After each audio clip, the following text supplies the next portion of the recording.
আজকে যখন মাছের ঝোলটা বানিয়েছিলাম এত সুন্দর গন্ধ বেরিয়েছিল না, কি বলবো।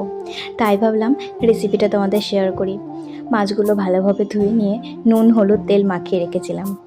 তারপর মাছগুলোকে লাল লাল করে ভালোভাবে ভেজে নিয়েছি। সেই তেলের মধ্যেই আলুগুলোকেও ভালোভাবে ভেজে নিয়েছি। তার সাথে জিরে তেজপাতা ফোড়ন দিয়ে কুচনো পেঁয়াজ দিয়ে পেঁয়াজটা হালকা ভাজা ভাজা হয়ে আসলে তাতে টমেটো দিয়েছি।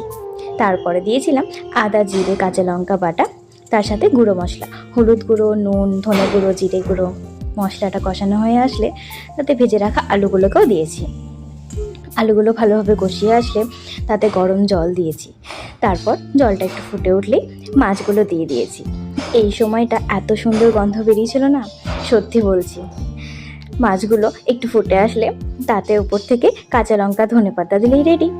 আর হ্যাঁ, মাছটার নাম কি তোমরা জানাবে তো আমাকে।